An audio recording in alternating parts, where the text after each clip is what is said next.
어느 날 한 젊은이가 부처님께 물었습니다. 세존이시여, 이 세상은 왜 이렇게 괴로움이 많습니까? 부처님은 조용히 그를 바라보며 말씀하셨습니다. 세상은 괴로움이 많은 것이 아니라 그 괴로움을 안고도 놓지 못하는 이가 많을 뿐이다. 젊은이는 고개를 떨구며 다시 물었습니다. 그럼 놓는다는 건 무엇입니까? 부처님은 발밑에 모래를 가리키며 말씀하셨습니다. 너는 지금 그 모래를 움켜쥐고 있느냐, 그저 바라보고 있느냐? 젊은이는 아무 말도 하지 못했습니다. 그날 이후 그는 매일 모래 위에 앉아 자신의 번뇌가 어떻게 올라오고 사라지는지를 관찰했다고 합니다. 법구경에는 이렇게 적혀 있습니다. 번뇌는 바라볼 뿐 다스리려 하지 마라. 다스릴수록 커지고 바라볼수록 사라지느니라. 우리가 마음을 다스리려 애쓸수록 오히려 그 마음에 휘둘릴 수 있습니다. 때로는 조용히 앉아 그 마음이 일어나는 자리를 바라보는 것이 가장 큰 수행이 됩니다. 부처님은 우리에게 말합니다. 마음의 주인이 되어라. 그리하면 아무것도 너를 흔들 수 없으리라. 부처님 당시 한 노파가 매일같이 절 앞을 지나가곤 했습니다. 하지만 절 안에는 한 번도 들어오지 않았습니다. 수보리가 그 노파에게 다가가 조심스레 물었습니다. 어머니, 왜 절에 들어오지 않으십니까? 노파는 잔잔히 웃으며 말했습니다. 나는 안으로 들어가지 않아도 이미 마음속에 부처님이 계시니 충분합니다. 이 말을 전해 들은 부처님은 고개를 끄덕이며 제자들에게 말씀하셨습니다. 정말로 부처를 따르는 이는 어디에 있든 그 자리가 도량이 된다. 금강경에는 다음과 같은 말씀이 나옵니다. 불응주 색생심, 응무소주 이생기심, 모든 것에 머무르지 말고 그 마음을 일으켜라.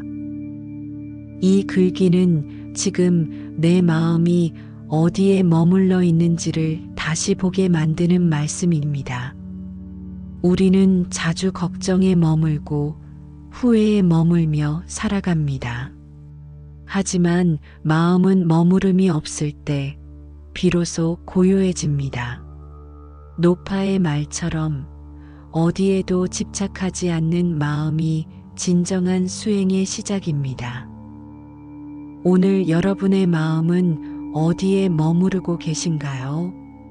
그 자리에 잠시 앉아 자신을 조용히 바라보는 시간을 가져보시기 바랍니다. 어느 날 제자가 부처님께 여쭈었습니다. 세존이시여, 저는 자꾸만 남과 나를 비교하게 됩니다. 부처님은 대답하셨습니다. 사람이 괴로운 이유는 있는 그대로의 자신을 받아들이지 못해서다. 법구경에는 이런 말씀이 있습니다. 남과 자신을 비교하지 말라. 남은 남이고 너는 너일 뿐이다.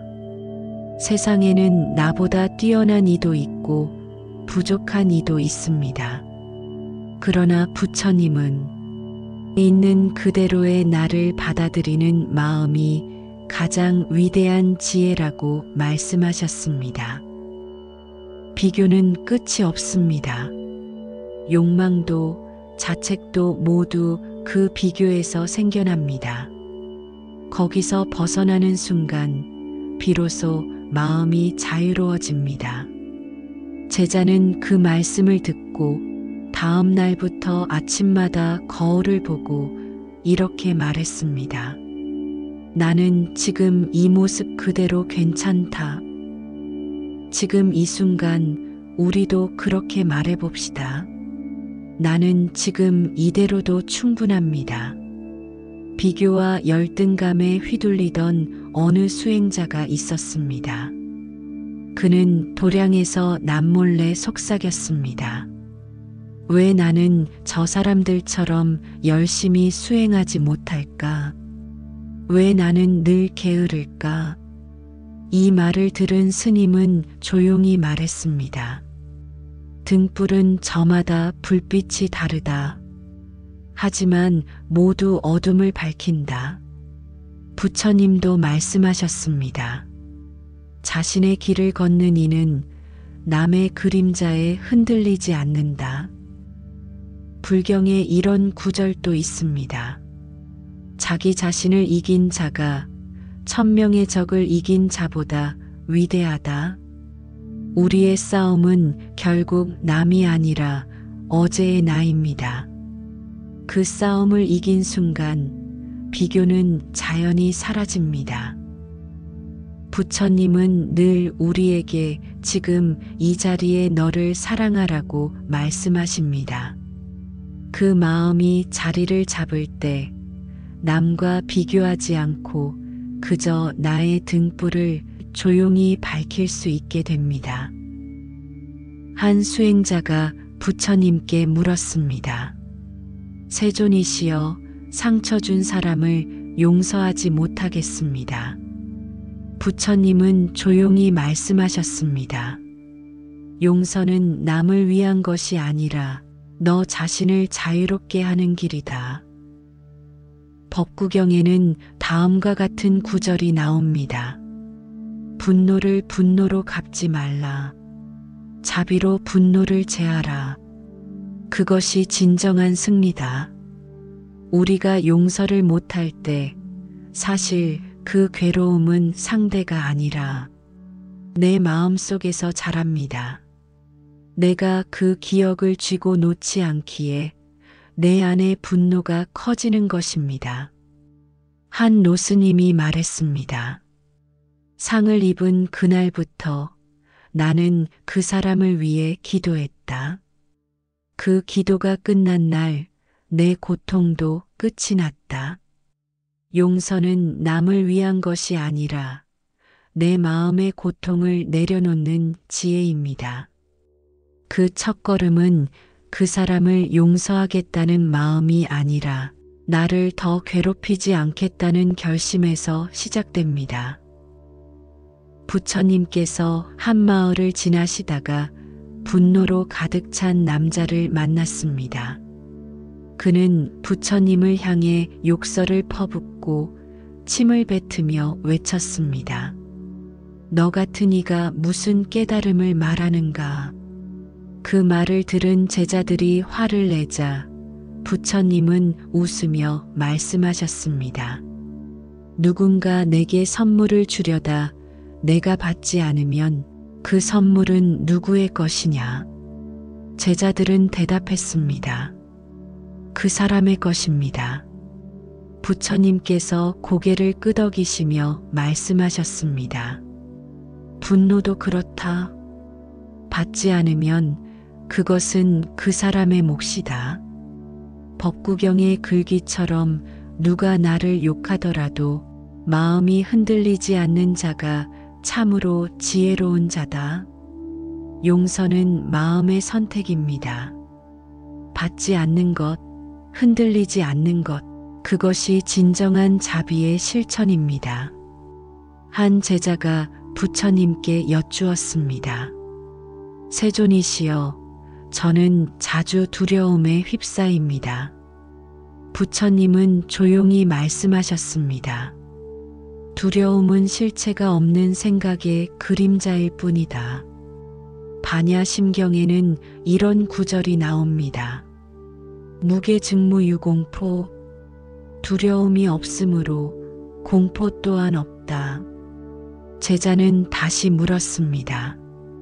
그렇다면 두려움은 어떻게 없애야 합니까? 부처님은 제자의 손을 잡고 말했습니다. 지금 이 순간 너는 숨을 쉬고 있느냐? 예, 쉬고 있습니다. 그렇다면 지금 그 두려움은 어디에 있느냐? 제자는 아무 말도 하지 못했습니다. 부처님은 이어 말씀하셨습니다. 과거는 이미 지나갔고 미래는 오지 않았다. 두려움은 미래에 대한 상상일 뿐이다.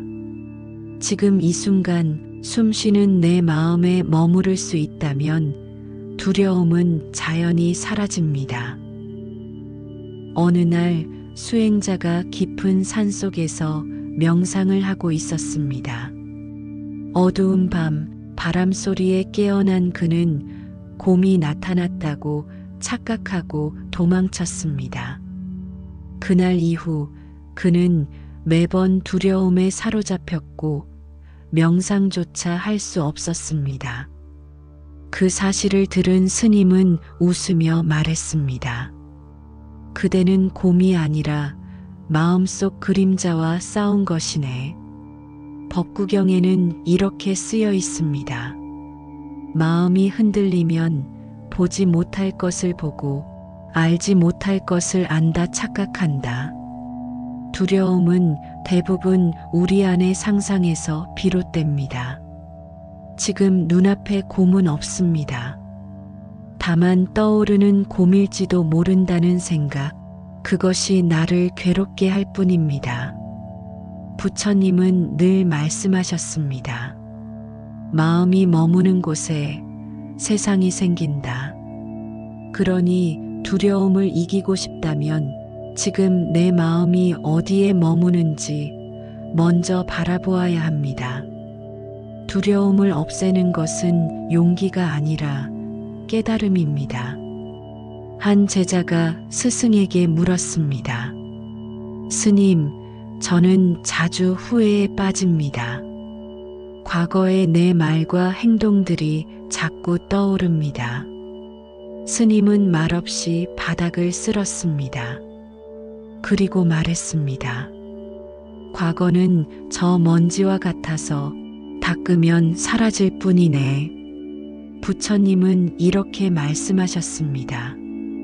지나간 일을 슬퍼하지 말고 오지 않은 일에 집착하지 말라. 법구경에 나오는 구절입니다. 과거에 집착하지 말라. 과거는 지나간 그림자일 뿐이다. 우리는 자주 이미 끝난 일들을 끌어와 다시 상처받습니다. 그러나 부처님은 지금 여기에서 깨어 있으면 과거의 그늘도 빛으로 바뀐다고 하셨습니다. 제자는 다음 날 돌 하나를 들고 강물에 던졌습니다. 이제 그 돌을 다시 건지지 않겠습니다. 그 순간부터 그는 더 이상 후회를 붙들지 않았습니다. 후회를 놓지 못하던 한 중년의 신도가 있었습니다. 젊었을 때 그 선택만 안 했더라면 그는 그렇게 중얼이며 절을 돌았습니다. 그 이야기를 들은 스님은 그에게 종이 한 장을 내밀었습니다. 그리고 말했습니다. 이 위에 당신이 가장 후회하는 일을 적으시오. 신도는 떨리는 손으로 자신의 실수를 적었습니다. 스님은 그것을 받아 불 속에 태우며 말했습니다. 자비란 타인을 용서하는 것이 아니라 자신을 용서하는 것부터 시작된다네. 불설대보부경에는 자신을 벌하는 자는 다시 그 과보를 짓는 것이다라고 나옵니다. 후회는 과거를 정화하는 수행이 되어야지 현재를 망가뜨리는 형벌이 되어선 안 됩니다. 스님은 조용히 말했습니다. 이제 그 종이를 다시 꺼낼 수 있겠는가? 신도는 고개를 저었습니다. 그렇다면 이제 그 일도 끝난 것이다. 우리도 스스로를 용서할 수 있어야 다음 발걸음을 뗄 수 있습니다. 한 신도가 부처님께 여쭈었습니다. 세존이시여, 저는 자꾸 게을러지고 삶에 의욕이 없어집니다. 부처님은 조용히 말씀하셨습니다. 사람은 마음의 불을 잃었을 때 삶이 무거워진다. 법구경에는 다음과 같은 구절이 있습니다. 아침마다 스스로에게 묻는다. 오늘 나는 무엇을 밝힐 것인가? 신도는 그 말에 고개를 끄덕이며 물었습니다. 그 불은 어디서 피울 수 있습니까? 부처님은 손을 들어 신도의 가슴을 가리키며 말했습니다. 그 불은 여기 있다. 다만 그대가 바라보지 않았을 뿐이다. 우리 안에는 의욕의 불씨가 늘 살아 있습니다. 다만 삶의 바람에 덮였을 뿐입니다. 매일 아침 그 불씨에 바람을 불어넣는 행위, 그것이 바로 수행입니다. 의욕이 꺼졌다고 느낄 때 당신의 마음을 한번 들여다보세요. 그곳에는 아직 작지만 꺼지지 않은 불이 타오르고 있습니다. 게으름과 무기력에 빠진 어느 스님이 있었습니다. 그는 하루 종일 누워 지내며 이렇게 말했습니다. 무엇을 해도 마음이 움직이지 않습니다. 그를 찾은 노스님은 아무 말 없이 작은 쌀알 한 톨을 바닥에 놓았습니다. 그리고 말했습니다. 이 쌀알을 내일 아침까지 여기에 그대로 두게. 다음 날 아침 쌀알은 바람에 날아가 없어졌습니다. 노스님은 말했습니다. 게으름도 이렇게 사라진다. 그대로 두면 점점 더 무기력해진다. 법구경에는 이렇게 쓰여 있습니다. 게으른 이는 죽은 자와 같고 일어선 이는 살아있는 자와 같다. 행동은 마음의 생명을 일으킵니다. 작은 일부터라도 다시 시작해야 생기가 돌아옵니다. 스님은 말없이 바닥을 쓸며 말했습니다. 마음을 움직이고 싶다면 몸을 먼저 움직이게 하게. 몸을 일으키는 순간 그 불씨는 다시 타오릅니다. 게으름을 없애는 방법은 생각이 아니라 실천입니다. 어느 제자가 부처님께 말했습니다. 세존이시여, 저는 사람들에게 상처받을 때마다 내가 잘못한 건 아닌가 의심하게 됩니다. 부처님은 조용히 말씀하셨습니다. 상처를 준 이가 있으나 받지 않으면 그 상처는 너의 것이 되지 않는다. 법구경에 나오는 구절입니다. 남의 비난은 바람과 같고 그대가 흔들리지 않으면 바람은 지나갈 뿐이다. 우리는 자주 다른 사람의 말과 시선에 흔들립니다. 그러나 그것을 받아들이는 순간 그 말은 내 안에서 뿌리를 내립니다. 제자는 조용히 눈을 감았습니다. 이제는 나를 향한 비난을 내 마음에 들이지 않겠습니다. 그 결심 하나가 그를 자유롭게 했습니다. 부처님은 말했습니다. 비난에 흔들리지 않는 마음, 그것이 곧 진정한 무소의 뿌리다. 한 신도가 스님께 말했습니다. 스님, 저는 누군가에게 무시당하면 도무지 마음을 다잡을 수 없습니다. 스님은 조용히 연꽃잎 하나를 건넸습니다. 그리고 말했습니다. 이 꽃이 누군가에게 밟혔다 해서 향기를 잃는가? 신도는 고개를 저었습니다. 스님은 웃으며 말했습니다. 그대도 향기입니다. 누가 밟아도 그 향기는 잃지 마십시오. 우담바라경에는 이렇게 나옵니다.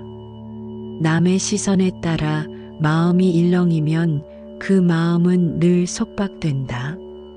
자신을 향한 믿음이 있다면 남의 말이 마음을 흔들 수 없습니다.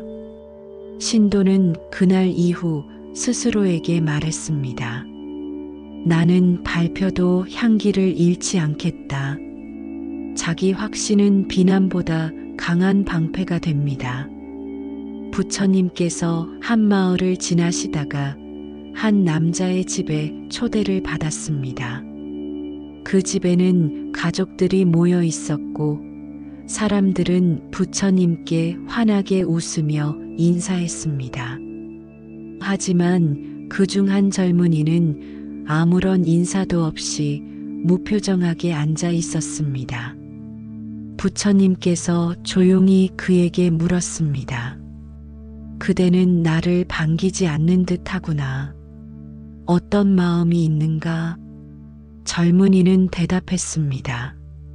스승이시여, 저는 저 자신이 부끄럽습니다. 다른 사람들은 부처님을 기쁘게 맞이하는데 저는 그럴 마음이 일어나지 않았습니다. 어릴 적부터 저는 부족하고 잘하는 것이 없다고 생각해 왔습니다.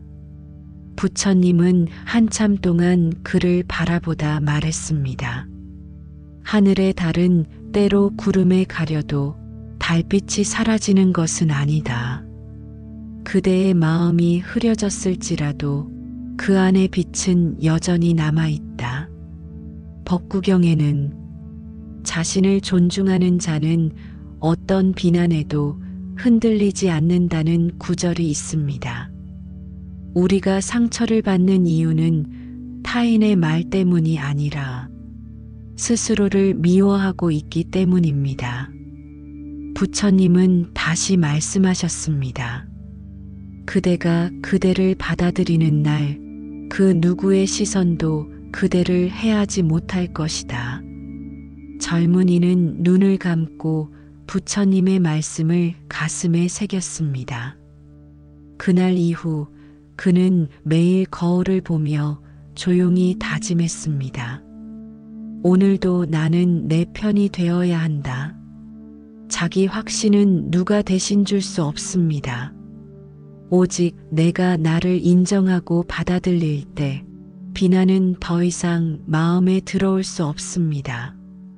당신도 혹시 스스로를 가장 많이 괴롭히고 있지 않습니까? 오늘은 당신이 당신 편이 되어주는 하루가 되기를 바랍니다. 한 제자가 부처님께 물었습니다. 세존이시여, 사람의 욕심은 어째서 끝이 없습니까? 부처님은 말씀하셨습니다. 욕망은 채울수록 더 커진다. 그 본질은 비움이 아니라 싸움이기 때문이다. 법구경에는 다음과 같은 구절이 있습니다. 물론은 불을 끌 수 있으나 욕망은 만족으로 꺼지지 않는다. 욕심은 채우려 할수록 더 허전해집니다. 제자는 다시 물었습니다. 그렇다면 어떻게 욕심을 줄일 수 있습니까? 부처님은 한 사발의 물을 땅에 부으며 말했습니다. 이처럼 비우는 자만이 가벼워질 수 있다. 진정한 부는 가진 것의 많음이 아니라 욕망의 적음에 있습니다. 욕심을 내려놓는 순간 마음은 훨씬 더 넉넉해집니다. 욕심을 내려놓지 못하던 상인이 있었습니다. 그는 끊임없이 재산을 모았지만 잠 못 이루는 밤이 많았습니다. 어느 날 그는 스님에게 물었습니다. 이 많은 돈이 있는데도 왜 제 마음은 허전합니까? 스님은 물동이 하나를 건네며 말했습니다. 이 물동이에 계속 물을 부어 보시오. 상인은 곧 물이 넘치는 것을 보았습니다. 스님은 말했습니다. 당신의 마음도 이와 같소. 더는 들어갈 곳이 없는데도 자꾸만 쌓고 있소. 법구경에는 욕심을 다스리지 못하는 이는 언제나 목마르다는 구절이 있습니다. 비움이 곧 풍요입니다. 마음을 채우려 하지 말고 덜어내는 연습을 해보세요. 그러면 그 허전함은 사라지고 고요함이 찾아옵니다. 한 신도가 부처님께 엎드려 절하며 말했습니다. 세존이시여, 저는 왜 자꾸만 더 갖고 싶어집니까? 필요한 것은 이미 있는데 마음이 만족을 모릅니다. 부처님은 잔잔한 미소를 지으며 묻습니다. 그대는 지금 마시고 있는 이 물이 갈증을 모두 채워줄 수 없다고 느끼는가? 신도는 잠시 멈칫하더니 고개를 저었습니다. 아닙니다. 이 한 잔으로도 충분합니다. 부처님은 고개를 끄덕이며 말씀하셨습니다. 욕망은 채우려 할수록 커진다. 그러나 지금 이 순간의 충분함을 아는 이는 그 어떤 것도 더 바라지 않는다. 수타니파타에는 다음과 같은 구절이 나옵니다. 적게 가지고 만족하는 이는 하늘과 땅의 복을 얻는다. 하지만 우리는 자주 지금 이대로도 괜찮다는 그 한마디를 스스로에게 해주지 않습니다. 그날 이후 신도는 매일 아침 이렇게 되뇌었습니다. 나는 지금도 충분하다. 이 하루가, 이 숨이, 이 밥 한 그릇이 감사할 만큼 크다. 그렇게 마음을 바꾸자 세상은 더 이상 부족한 것이 아닌 넘치도록 풍요로운 것으로 보이기 시작했습니다. 부처님은 자주 말씀하셨습니다. 가진 것이 많은 자가 부유한 것이 아니라 더 바라지 않는 자가 가장 부유한 자다. 욕망을 내려놓는다는 것은 바라지 않는 사람이 되는 것이 아니라 지금 가진 것에 마음을 두는 연습입니다.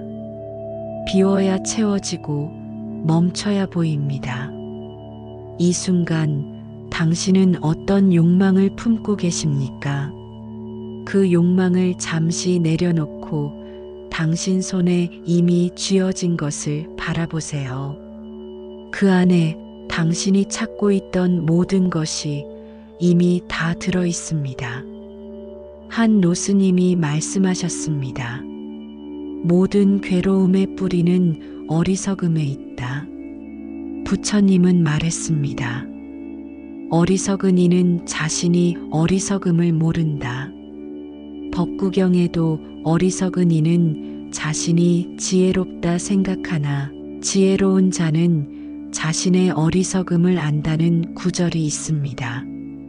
지혜는 아는 것이 아니라 자신을 모른다고 인정하는 데서 시작됩니다. 제자가 말했습니다. 스님, 저는 왜 깨달음이 오지 않을까요? 노스님은 웃으며 말했습니다. 너무 많이 알려고 해서다. 알려고 하기보다 비우려 하게. 깨달음은 쌓는 것이 아니라 덜어내는 것입니다. 그때야말로 그 빈 마음에 지혜가 스며들 수 있습니다. 한 신도가 늘 질문을 많이 했습니다. 스님은 어느 날 말했습니다. 오늘 하루는 아무 질문도 하지 마시오. 신도는 당황했지만 그대로 따랐습니다. 하루 종일 침묵 속에 앉아 있던 그는 저녁 무렵 눈물을 흘렸습니다. 스님, 오늘은 처음으로 제 마음이 고요했습니다. 스님은 말했습니다. 질문을 멈추면 답이 스스로 떠오른다네. 능엄경에는 모든 진리는 침묵 속에서 열린다는 말씀이 있습니다. 생각을 멈추고 가만히 머무는 것, 그것이야말로 지혜의 시작입니다. 부처님께서 말씀하셨습니다. 마음을 다스리는 자는 천하를 다스리는 것보다 어렵다. 법구경에도 자신의 마음을 이긴 자가 백전백승의 장수보다 위대하다는 구절이 나옵니다. 모든 괴로움은 마음에서 시작됩니다. 하지만 우리는 그 마음을 다스리는 방법을 배우지 못한 채 살아갑니다. 마음을 보는 것, 마음을 조용히 듣는 것, 그것이 수행입니다. 한 제자가 말했습니다. 세존이시여, 제 마음이 자꾸 요동칩니다. 부처님은 말씀하셨습니다. 물결은 바람 때문이 아니다. 내가 호수에 돌을 던지기 때문이다. 조용히 그 마음의 수면을 바라보세요. 거기서 진정한 평화가 시작됩니다. 마지막으로 한 노승이 임종을 앞두고 제자들에게 말했습니다. 나는 살아있는 동안 오직 마음 하나만을 다스렸다. 제자들은 물었습니다. 스승님, 그 마음을 다스리는 비결이 무엇입니까? 노승은 눈을 감은 채 말했습니다. 그저 지금 이 순간을 놓치지 않으려 한 것뿐이다. 반야심경에는 색즉시공, 공즉시색. 모든 것은 공이며 그 공 속에 모든 것이 존재한다. 는 말씀처럼 마음도 결국은 텅 빈 그 자리에서 모든 것이 일어납니다. 우리가 할 수 있는 것은 그 마음을 바라보는 것, 그리고 그 마음을 내지 않는 것. 이 한 생, 그 한 가지로 충분합니다. 이 영상이 당신의 삶에 작은 등불이 되길 기도합니다. 오늘의 가르침이 도움이 되셨다면 구독과 좋아요로 자비로운 마음을 전해주세요. 다음 법문에서 다시 뵙겠습니다. 성불하세요. 나무 관세음보살.